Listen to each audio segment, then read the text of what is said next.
A one-of-a-kind season is about to begin, and with it, history. The rise to relevancy has been a long and winding road for Lovie Smith, who made it his goal to bring Illinois back when he was hired in 2016. We want to get to a place where we're competing for Big Ten championships yearly. Now, 4.5 years later, with a 15-34 overall record, 8-28 in the Big Ten, Smith has his best team yet. You expect to not be where we were 2-3 years ago, and we're not. This should be our best football team. Persevering through a global pandemic, social and racial unrest, and injustice across the country, and a roller coaster ride of postponements and uncertainty, the time has finally come. Yeah, we're ready for Wisconsin, man. We're ready to go let it go. The Your Illini Nation Kickoff Show starts now. From WCIA 3 Sports, this is Your Illini Nation Kickoff Show with Bret Beherns. Welcome to the Your Illini Nation Kickoff Show. I'm Bret Beherns alongside our standout WCIA 3 sports team of Marlee, Wierda, and Andy Olson. We have got a jam-packed show as we're almost set for the season. And just saying that is pretty remarkable considering everything that's happened the last 7 months. We're going to break it all down in the next 30 minutes. We'll hear from the Illini players and coaches along with the biggest storylines. Here's more of what's ahead. My one-on-one conversation with head coach Lovie Smith, who heading into year 5 isn't backing down from expectations. And that success is largely based on how well quarterback Brandon Peters plays. He has plenty of weapons to succeed, including Mike Epstein, who is healthy. More on his comeback story. And there's a lot of brotherly love on the team with 3 pairs of siblings suiting up in orange and blue. Hear from them, and we also bring in our experts as Jeremy Werner and Robert Rosenthal help us break it all down. But the biggest storyline is the fact that it's late October here and the season hasn't even started yet. COVID-19 has impacted every part of our lives. Marlee? And what a year it's been. The dominoes started falling on March 12th when the Big Ten basketball tournament, NCAA tournament, and spring sports were all canceled. It stayed that way for the Illini until June 8th when about 40 players returned to campus for the first time. And optimism was high on August 5th when the league announced a conference-only 10-game schedule. But just 6 days later, all fall sports were postponed. Then a little more than a month later, we're back on as new protocols are released. The first Big Ten games are this weekend. The schedule is different as a result, as Illinois will play an 8+1 format with 4 home games and 4 on the road. No byes. They're hoping to play 9 straight weeks of football. No fans at any Illini games, only families of the players and coaches allowed inside Memorial Stadium. They'll play all 6 teams from the West in 2 crossover games, drawing Rutgers and Ohio State from the East. The +1 game is what the league is calling Champions Week.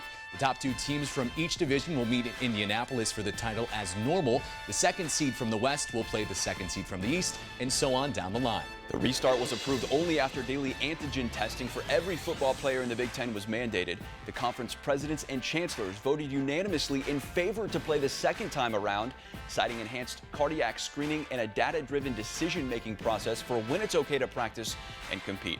Illinois Chancellor Robert Jones okayed the return to play for the Illini after voting no the first time. It was scientific data and information that led us to make one of the most difficult decisions I've made across 42 years of higher education when we had to decide to postpone. Now we find ourselves here, say, yes, we can do this, because a lot of the concerns that were raised that led to the previous decision had been addressed. Schools are required to stop practicing and cannot play in games if the 7-day positivity rate is higher than 5%. If an athlete tests positive, they can't return to competition for 21 days. And because of that, the NCAA is granting all fall sport athletes an extra year of eligibility. If even half of the 25 Illini seniors come back next season in 2021, it will certainly help next year's roster considerably. And a lot of big decisions ahead for those players, including quarterback Brandon Peters, who holds the keys to a large portion of how successful the Illini will be this season. He made an immediate impact as a grad transfer last season, throwing close to 1,900 yards for 18 touchdowns. His career high 368 yards helped lead Illinois to the biggest comeback win in school history and their first bowl game since 2014. But this season, he's looking to bring the offense to a new level. Myself personally is, getting the offense off to a bigger, better start so we don't dig ourselves in that hole. Now there's more dialogue. So that tells me he understands what's going on. He understands a lot more in depth of what we're trying to get done. And the quarterback has a control of that, understands what we're doing. it usually tends to lead to good results.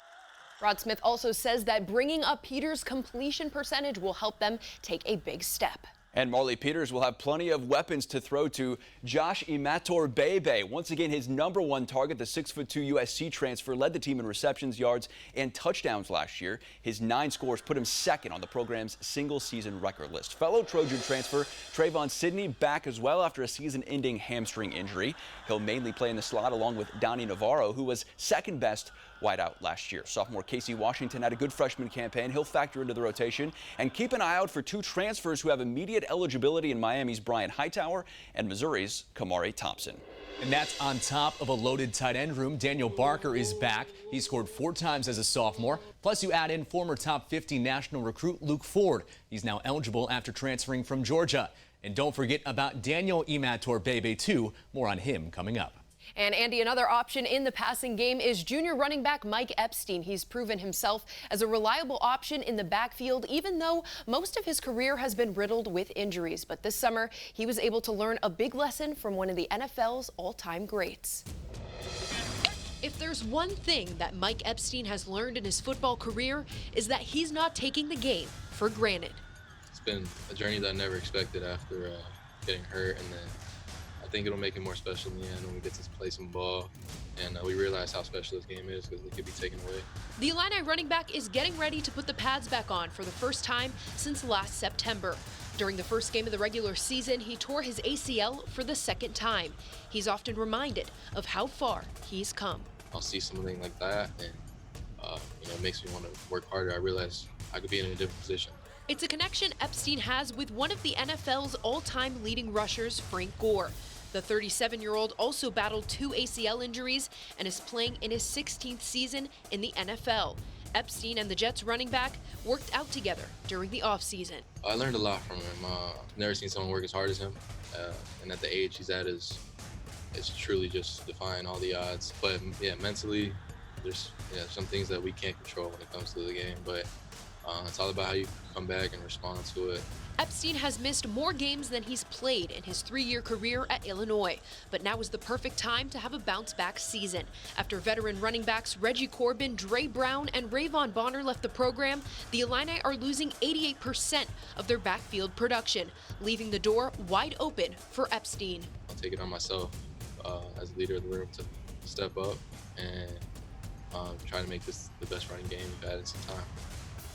And still a lot of question marks looking at the running back room this year. Chase Brown was granted immediate eligibility mid-season after transferring from Western Michigan. He split time with Jakari Norwood. The two had 18 carries combined. Kenyon Sims, he played primarily on special teams last fall, so a small flash of him there. But Rod Smith has big expectations for Reggie Love. He says the St. Louis native was one of the most impressive freshmen he's seen on the field this year. Marlee, thanks. We've got much more to come on the Illini Nation Kickoff special. After a quick break, we're back to talk defense. Illinois made some big strides last season playing Lovie ball. How sustainable are those takeaways, though? Our analyst Robert Rosenthal joins us to weigh in. Plus, there's a lot of brotherly love on the team this season. More on that next. Yeah, I guess I was right. So.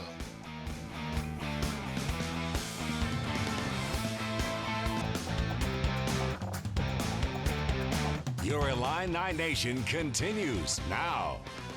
Welcome back to the Your Illini Nation Kickoff Show. The defense gave Illinois a chance to win games last season, going from one of the worst teams in the country in 2018, allowing 39 points per game, down to a respectable 26 points per game last season. The Illini will have to replace 6 starters from last season's defense, including all Big Ten linebacker Dele Harding. Jake Hansen is moving to the middle to take over the unit and comes in with high expectations after leading the nation in forced fumbles a year ago. It's definitely a step up. Essentially all the communication will start with me, and we have a lot of guys that have played a lot, and in our back seven especially, and then our guys up front, we got some newer guys, and we're set up for a big year. D'Lo Eifler will play weak side linebacker Kalen Tolson on the strong side. Eifler will have to miss the first half of the Wisconsin game, though, after a targeting call in the second half of the Red Box Bowl. We break it down even more with a look at the defensive numbers. The Illini were second in the country with 16 forced fumbles last season, 7 of those alone from Hansen. Total defense made a big stride, dropping 100 yards allowed per game compared to the year prior. Against the pass, Illinois was 9th in the Big Ten, but second to last against the run. Illinois was 4th in the nation last year with 28 total takeaways. Marlee has more on the defense with our analyst, Robert Rosenthal. And a big reason for that was the buy-in to Lovie ball. Now, Robert, we know that Lovie Smith has emphasized takeaways on this team. Is that something they can sustain heading into this season? I think they can sustain the forced turnovers. I'm not sure if they can sustain the actual grabbed turnovers. If you're talking specifically the back seven, it should be one of Lovie's best units so far. So all the pieces are there. I guess the question is, with a brand new defensive line, does all that hold up, or is it a little shakier with new starters in front of them? How much of a liability are they? When you have new starters and you have a brand new front there's going to be some confusion to start. So that's the struggle is there cohesion between a new line and these linebackers. For Illinois to be the most successful that they can this year, which side of the ball needs to see the most improvement? I would say the offense, just because of the numbers from last year. The offense in a lot of categories was 70th, 80th, 90th in the country.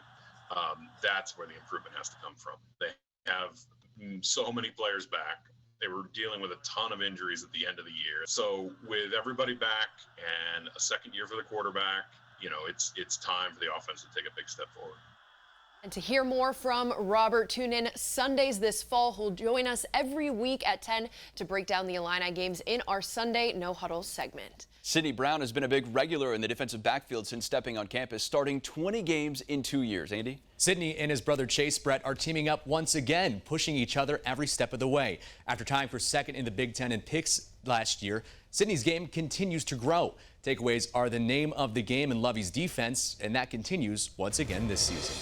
It's something we preach every day, something we practice every day, and that's why it translated onto the field like it did last year.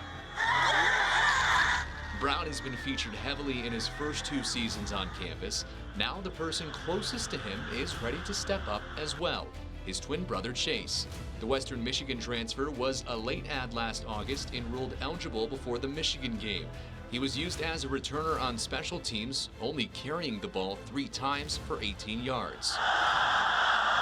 It's a different story this season after the Illini lost their 2 top rushers. I want to play, and I want to prove to people that I can perform at this level, and the work that I put in every single day is going to be worth it. After COVID-19 hit, the Brown brothers went back home to Canada. Having a workout partner was big for both guys. Having somebody to work with every single day who wants to improve just as badly as you do was the part I was most grateful for. We spent some money on a gym that we built in my grandma's garage, and we went to work in there. And as always, there's plenty of brotherly love and smack talk to go around. Every opportunity I have to get the ball, I'll try. But we haven't really chatted about it too much, but I'm sure we will soon. No, I'm not gonna let him do it. I mean, if he gets it, good for him. But I'm not gonna let him do that to me. Besides Sidney and Chase, Matt Boback is joining his brother Christian on the team this year. And wide receiver Josh Imatorbhebhe is being followed by his brother Daniel, a tight end who, just like Josh, also transferred in from USC. Josh says he wasn't really involved in the recruiting process, but is certainly happy he ended up in Champaign. What's the best opportunity for him? That's what I'm concerned about. What's the place that's going to highlight his talents and use him and show him and showcase kind of what he can do. And if it wasn't him here, I didn't want him coming, and it wasn't until kind of Coach Rod really sold me on the idea of how they would use him that I started to actually get on board. Daniel can play immediately because he's a grad transfer. Both look to be big in the passing game this season, Brett. Certainly a lot of options for Peters to spread the ball around. He's hoping Blake Hayes won't have to be used very much. The Illini punter is one of the best in the country. We'll hear from him coming up. Plus, We're as close as we've ever been to getting to a position where we can compete. Lovie Smith says the time is now for his program to take another step. My one-on-one conversation with the head coach is next. Your Illini Nation Kickoff Show.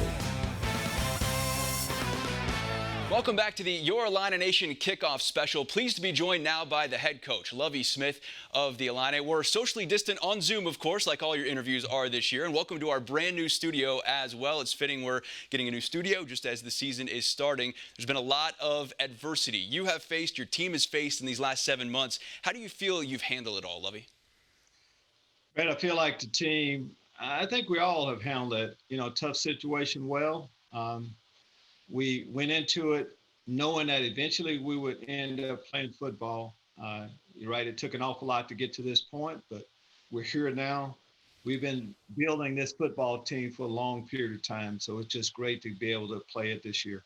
How did you adapt in all of these uncertain times? You're leading a team of 100-plus guys, and usually you have all the answers, right? But there's so many unknowns and still questions to this day that you don't have the answer to. How do you lead your team like that? Knowing that eventually we would play football, the preparation continued.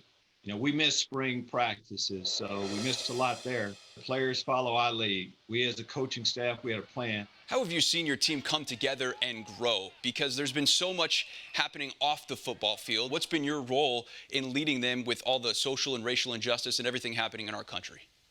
First off, with the amount of time that we had, it told, it kind of said, stay together, lean on each other a little bit more. I didn't think our team had to change an awful lot. I've always talked to them about being involved in the community, what's happening in our world socially, being informed, get your information so you can, number one, vote. You can really make a difference that way. That's been our message all along.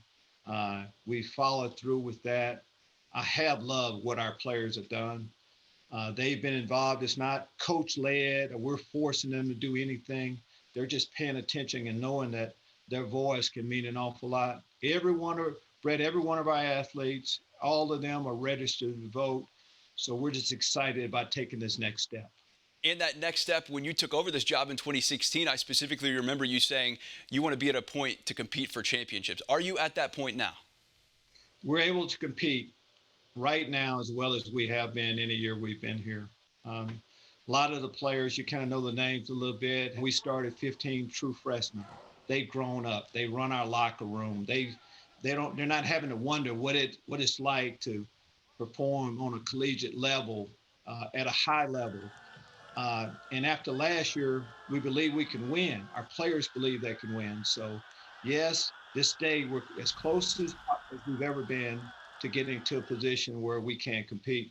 With everything that's happened in the last 7 months, when you finally get to take the field for the first time, what will be going through your head as you soak in those moments of getting back to quote-unquote normalcy, Lovie? Well, just that. We're just pumped up to be playing football. Of course, it was in doubt quite a bit, but we know we're playing and we know our opponent. We have history with them. Of course, one of our biggest wins we've had in our program in the last few years has been last year against them. To be able to have a chance to beat them 2 years in a row, pretty special.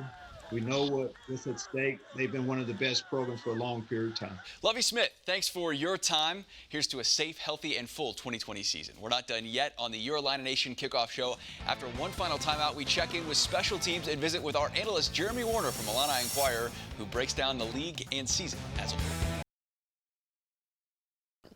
Special teams were just that last season for the Illini. Without the leg of James McCourt, they don't beat Wisconsin. And Blake Hayes was just as good, winning Big Ten Punter of the Year. He's Mel Kiper's top punting prospect for the NFL Draft. Both guys are back, looking to once again give Illinois the edge in the third facet of the game. McCourt made 4 field goals from 50-plus yards a year ago, tied for most in the country, while Hayes' 44.6 yards per punt average is second best in Illinois history. This year we have a lot of guys coming back, and with that we're looking to expand because the knowledge is already there. So we're looking to take it to another level, which is exciting. And the special teams have been just that the last couple of years, certainly helping Illinois to a few wins last season. Let's welcome in Jeremy Werner from IlliniInquirer.com. You've seen him on our pregame shows. Jeremy, thanks so much for joining us. And I'm looking at the Big Ten as a whole here. Things are going to be a lot different this year, right? So how do you kind of sum up what will be successful for Illinois this year and for the league as a whole? the Big Ten West, really 2 through 7, is pick your poison. I think there's really even parity throughout the Big Ten West, where I think the best team in the Big Ten West could win 5 games, or the worst team in the Big Ten West could win 2 division games. So I just think it's going to be toss-ups throughout. So it's kind of the wild, wild West. I know people have kind of said that. While in the East, I think you have Ohio State, Penn State, Michigan, Indiana maybe in the middle, and then some bad teams. I don't think you have that in the West. And I think that opens up a lot of opportunities for Illinois. Year 5, everyone expects Illinois to make a big jump, including Lovie Smith, and he has said that, right? But how should Illini fans kind of shape their expectations? Because everyone says, oh, 6 is the magic number. I think you have to bring that down a little bit, right? Only playing an 8+1 schedule. I think your expectation should be 500. I think your expectation should be that this team should be in the running for a 4th or 3rd place finish in the Big Ten West. And to be a team that programs and opponents have to worry about going into every Saturday. And in year 5, I think Lovie Smith has added enough talent to be able to do that. Now he's got to have his guys execute. The coaches have to coach. They have to get the most out of this group. So my expectation is this should be a middle of the pack Big Ten West team, and maybe one that surprises people. Thanks to Jeremy for his time. Look for more Illini coverage on our Your Illini Nation pregame shows. We'll do them before every game this season, both home and away. It airs on our digital channels, WCIA.com, the WCIA3 News app, as well as our WCIA3 Facebook page.